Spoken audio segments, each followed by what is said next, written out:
Forkast News is your gateway to all things blockchain. We do the deep dive and the due diligence on the blockchain projects and platforms that matter, because we aim to be the most reliable source of intellectual discourse and insight that inform, educate, and bridge the gap between the blockchain industry and the mainstream. In China, there is opportunity in undefined spaces, and that explains a lot about the young, vibrant energy that surrounds the blockchain industry in China.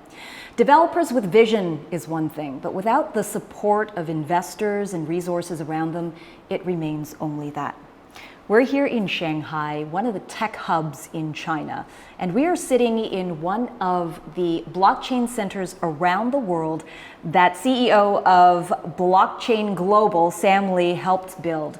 In fact, this is just one of many.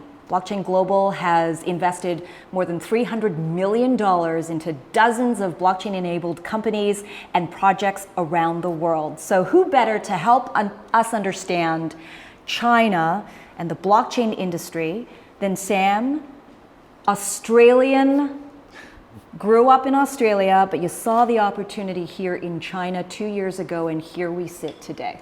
Absolutely. Thank you for having me. It's great to have you here with us.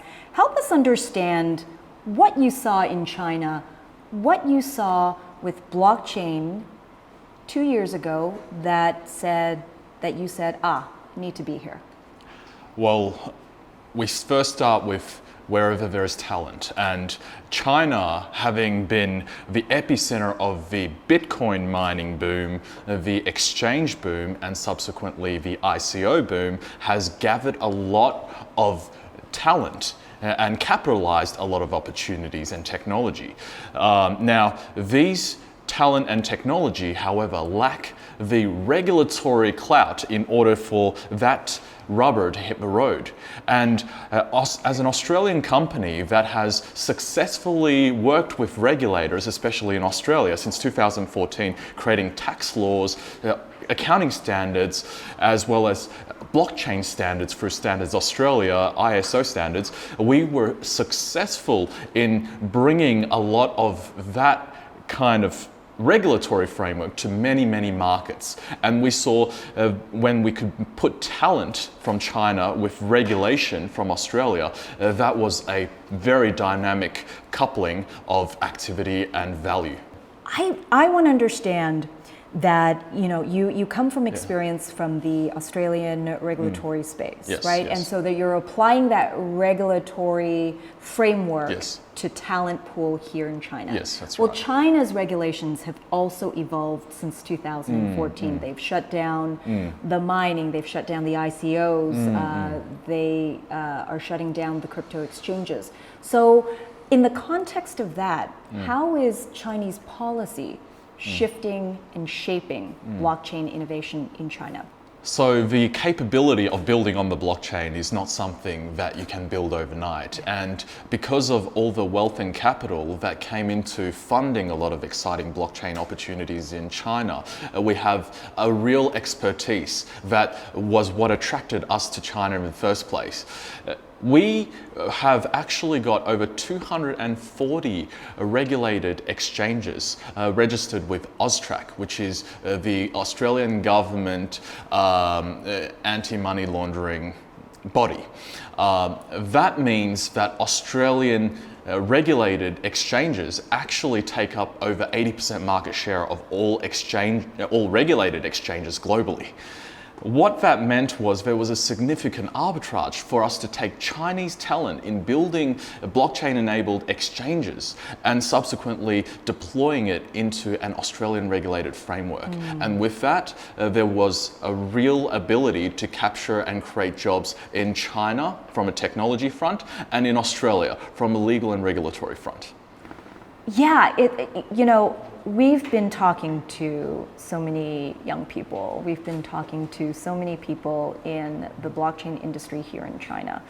And the one thing that, is hard maybe for an outsider to understand is really what motivates, what drives, what's in their heart, what's on their mind.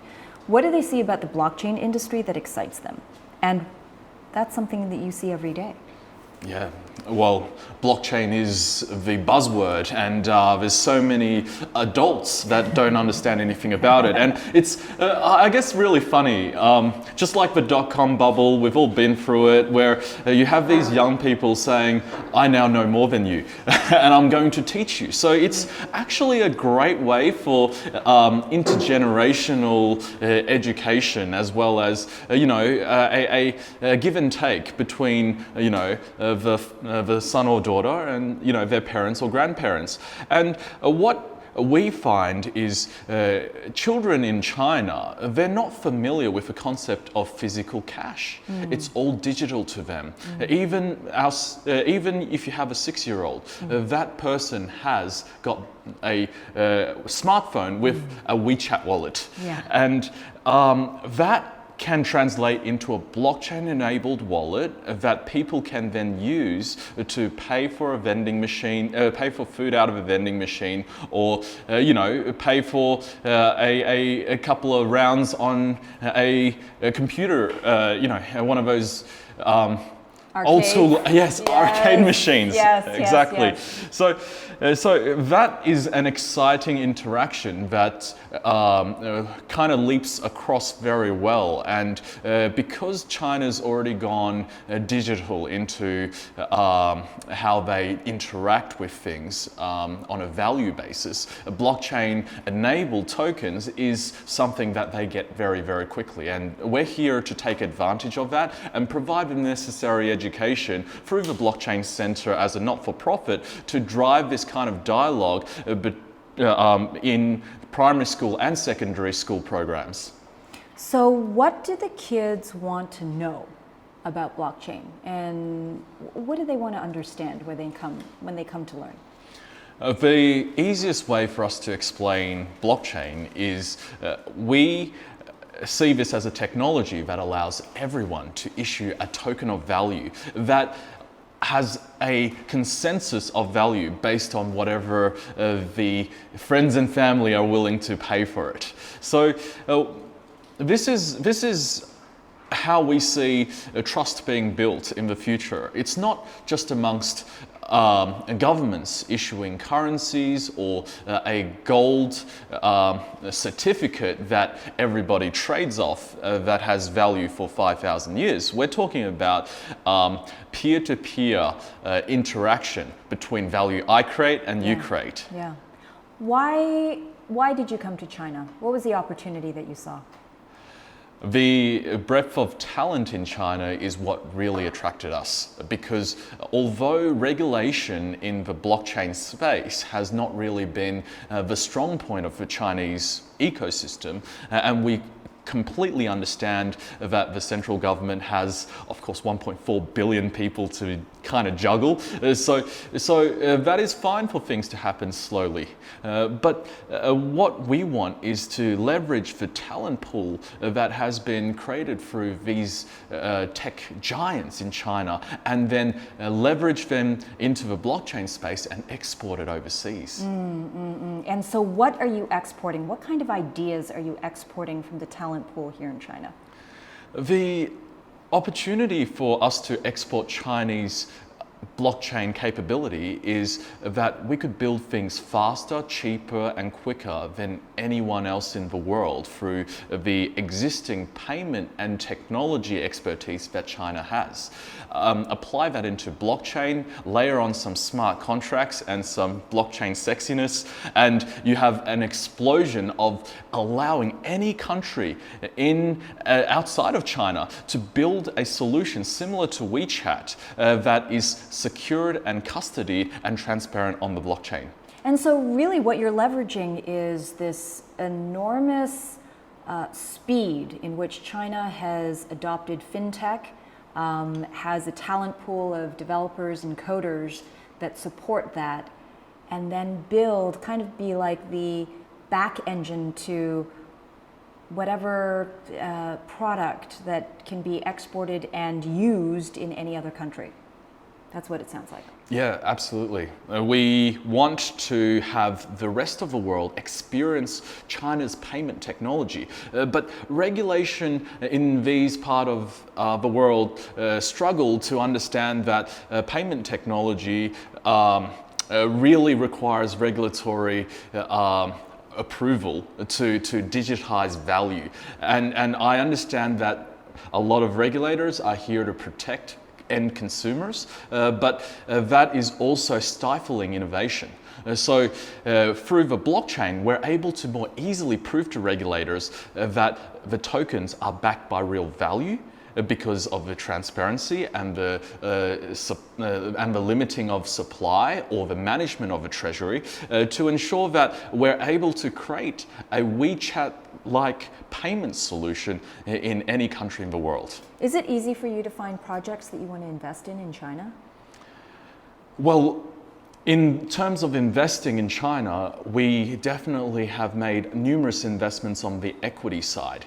And we feel that at the right time, creating a byproduct that involves a tokenized unit overseas makes perfect sense. Just like how the Chinese just like how many Chinese companies have a free-tier corporate structure that allows them to list in the US, we see the same applying to having a Chinese company having a free-tier structure to create a token overseas as well. What do you think of the PBOC, the central bank-backed digital currency that is about to be launched in either probably the next year or sooner? I'm so excited that governments around the world are leveraging blockchain technology to more efficiently manage the digital value. And this process is going to save governments potentially billions of dollars and also increase the velocity of trust and the transfer of value. If we increase the velocity of value, that means everybody can actually have more value in their pockets at the same time. Tell me about the one thing that excites you the most being based here in Shanghai, setting up here and thinking about blockchain innovation. What are the projects that excite you the most? Well, what excites us the most is the ability for anyone to imagine anything and for the turnaround time in the development houses in China to be almost weekly. Within a sprint, you'll get new functionality, new features. And that too, I think, the spread of blockchain adoption on a global scale is instrumental because this industry moves so quickly. This technology moves so quickly. So you really do need a very proactive force of developers that can make it happen almost overnight, as opposed to going through the whole 3-month, 6-month waterfall project plans. How does China compare then in terms of speed of talent and speed of evolving functionality to European teams, to American teams, to even Australian teams, in your point of view? Well, Chinese blockchain talent has been evolving as the new features and functionality that BAT, the large tech giants in China, actually build as well. So if you look at the velocity of capital in China, it's faster than anywhere else in the world because not only because of the population density, but also due to the digitization of value. And now, this kind of experience would increase the economic activity in any country that adopts it. So what we want to drive is these countries having the right framework for us to deploy and copy paste the technology outcomes that Chinese people have benefited from into these, of course, Western sphere of influence. Okay, so if I were to understand this, and correct me if I'm wrong, that in a country of 1.4 billion people, the technology has evolved at such a speed that proof of concept is happening all the time, right? And if the regulatory framework then becomes more consistent outside of China, in Australia, in Europe, in America, that the products that are created here in China could easily be transplanted and used because it's already been tested by 1.4 billion people, it's already been debugged, it's already been evolved within this incubator. So China, it's almost like you're explaining China as like a giant incubator for blockchain innovation that potentially we could see down the road 2, 3, 4 years from now. Yes, and what is a good example of this technology in action is we've got ATMs, vending machines, coffee machines, gaming machines, all accepting tokens. We're talking about over 600 tokens available on our custody solution that is enabling all this hardware to actually interact with all these digital tokens that you can't touch. This kind of realization that blockchain is real by getting your coffee or getting a bag of chips from a vending machine is what we have exported from China. And it is going to be even more crazy with the ability to use facial recognition and to issue loyalty and rewards points for instance, employees who turn up on time, or the ability to scan your face in 10 times and get a free coffee. So that is, I think, where the rest of the world can benefit, because what we're talking about is the next level of incentivization and the next level of gamification, and it's already happening in China. Right. Cryptocurrency, though, is not legal to use. So how does token economy fit within that policy framework, that guideline that China has issued? Well, what we have created is corporate-backed tokens that are pegged to the Chinese yuan. It's more like a debt instrument. And of course, you could spend this debt instrument in a vending machine inside your workspace. So it's not necessarily a decentralized cryptocurrency. It's more like a stable coin, like a internal token that is tied to the yuan. Exactly. Yeah, so think of it this way. You work for an extra couple of hours overtime, and when you sign out by pressing your thumbprint on the corporate device that registers your sign out, that device is linked to your corporate wallet that gives you 20 more tokens that is spendable inside the corporate ecosystem. And so it really is a social experiment as well as a business experiment, because you're testing out how people engage with the token economy. Exactly. And get this, you put rubbish in a rubbish bin. The outside of the bin actually is covered with this panel. It's kind of like a flexible display screen, right? So as soon as you put rubbish in the bin, the flexible display screen displays a QR code that you have to quickly scan in 5 seconds. Once you scan it, it rewards your wallet with a token that you're able to then spend at a vending machine right next door. So what we're doing is talking about picking up loyalty points, picking up these kind of little social engagements for being a good citizen that is happening already in China, that we believe is driven more effectively on a blockchain. That's amazing. Okay, I can't wait to learn more. That's for another conversation. Yes, and I look forward to that other conversation to happen in Paris or Shanghai or, oh, actually we are in Shanghai. Truly global. You guys are everywhere. Thank you so much. Thank you so much. All right, Sam, thank you. That's awesome.